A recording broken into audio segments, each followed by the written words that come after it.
میرے بھائیوں، کون کہتا ہے کہ امن و سکون دولت میں ہے؟ کون کہتا ہے کہ ایک انسان مالدار ہو جائے تو وہ امن و سلامتی میں ہو جائے گا، سکون کے ساتھ زندگی گزارے گا؟ امن و سکون صرف اور صرف توحید میں ہے۔ اگر توحید نہیں، خالص توحید نہیں، تو سمجھ لیجئے کہ امن و سکون نہیں ہے، امن و سکون ختم ہے۔ آج امت محمدیہ سے امن و سکون ختم ہو رہا ہے، آج ہماری امت سے امن و سکون دور جا رہا ہے، آج امت محمدیہ پریشان، آج امت محمدیہ ہمیشہ کشمکش کی حالت میں، ہمیشہ بد امنی کا شکار ہوتی جا رہی ہے۔ میرے بھائیوں، اس کی وجہ یہ ہے کہ آج ہم نے اپنی توحید کو شرک کے ساتھ ملا دیا۔ آج ہماری توحید کے ساتھ شرک مل چکا ہے، آج ہم نے اپنی توحید کو شرک کے ساتھ ملا دیا ہے۔ اور جب کبھی بھی ایسا ہو، جب کبھی بھی ہماری توحید کے ساتھ شرک مل جائے یا شرک کے ساتھ توحید مل جائے تو بد امنی آئے گی، امن و سکون ختم ہوگا۔ اللہ تعالیٰ کہتا ہے الذین آمنوا ولم یلبسوا ایمانہم بظلم اولئک لہم الامن، کہ جن لوگوں نے ایمان لایا ولم یلبسوا ایمانہم بظلم، اور اپنے ایمان کو ظلم کے ساتھ نہیں ملایا، اپنے ایمان کو شرک کے ساتھ نہیں ملایا، اولئک لہم الامن، یہی وہ لوگ ہیں جن کے لیے امن و سکون ہے، یہی وہ لوگ ہیں جن کے لیے امن و سلامتی ہے۔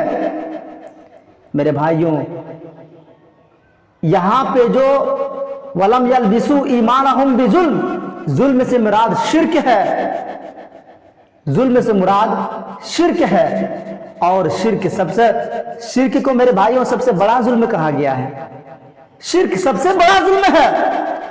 حضرت لقمان اپنے بیٹے کو نصیحت کرتے ہیں اور کہتے ہیں یا بنیا لا تشرک باللہ، یا بنیا لا تشرک باللہ ان الشرک لظلم عظیم، اے میرے بیٹے اللہ کے ساتھ کسی کو شریک نہ کرنا، اے میرے بیٹے اللہ کے ساتھ شرک نہ کرنا، ان الشرک لظلم عظیم، یقیناً شرک سب سے بڑا ظلم ہے۔ اور قابل غور ہے جو میں نے آیت کریمہ پڑھی الذین آمنوا ولم یلبسوا ایمانہم بظلم، اس آیت کریمہ میں آپ غور و فکر کیجئے کہ اللہ رب العالمین نے بظلم نکرہ استعمال کیا ہے، اور نکرہ عموم پر دلالت کرتا ہے، یعنی تمام قسم کا شرک کی تمام قسمیں اس میں شامل ہے۔ لوگ سمجھتے ہیں کہ مورتیوں کے سامنے سجدہ کرنا یہی شرک ہے، لوگ سمجھتے ہیں کہ مندروں میں جانا یہی شرک ہے، لوگ سمجھتے ہیں کہ غیر اللہ شجر حجر شمس و قمر کو سجدہ کرنا یہی شرک ہے۔ میرے بھائیوں، شرک کی بہت ساری قسمیں ہیں، اور آج مسلم سوسائٹی ایسے فرقے جو اپنے آپ کو مومن کہتے ہیں، بڑے فخر کے ساتھ اپنے آپ کو کہتے ہیں کہ ہم موحد ہیں، ہماری توحید مضبوط ہے، ہم پکا اور کامل مومن ہیں، ایسے فرقے مسلمانوں کے ہیں جو اپنے آپ کو موحد مومن مسلم کہتے ہیں، اور کیا کہتے ہیں، ان کی زندگی شرک جیسی گندگی میں بھری ہوئی ہے، شرک جیسی بیماری میں ان کی زندگی کٹی جا رہی ہے۔ اور یہی وجہ ہے کہ میرے بھائیوں، جب کبھی بھی مسلمانوں نے اپنی توحید کو شرک کے ساتھ ملایا، جب کبھی بھی مسلمانوں نے اپنی توحید کو شرک کے ساتھ ملا دیا، اللہ تعالیٰ نے امن و سکون اس قوم سے، مسلمانوں سے امن و سکون کو دور کر دیا۔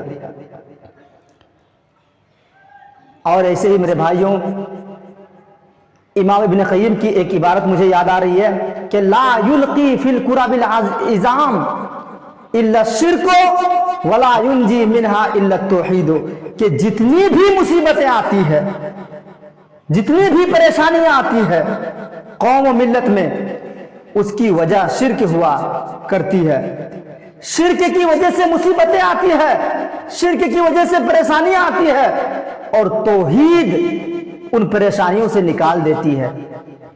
توحید کے ذریعے ایک انسان پریشانیوں سے دور ہو جاتا ہے، اللہ تعالیٰ توحید کے ذریعے پریشانیوں کو دور کر دیتا ہے۔ اس کی بہت ساری مثالیں ہیں۔ میں آپ سے پوچھنا چاہتا ہوں کہ قوم لوط کو کس چیز نے ہلاک کیا؟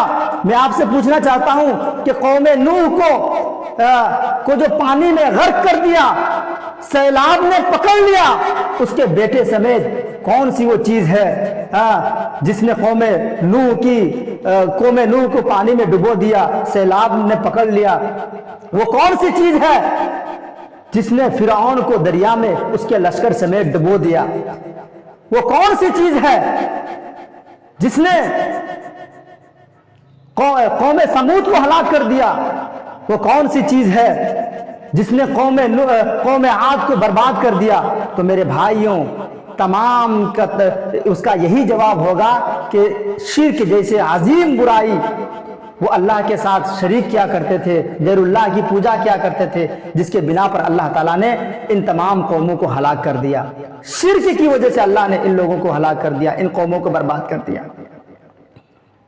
اور ایسے ہی وَلَا يُنْجِي مِنْهَا إِلَّا التَّوْحِيدُ، ان مصیبتوں سے اگر کوئی چیز چھٹکارا دلاتی ہے تو وہ اللہ کی توحید ہے، خالص توحید ہے جو مصیبتوں سے چھٹکارا دلاتی ہے۔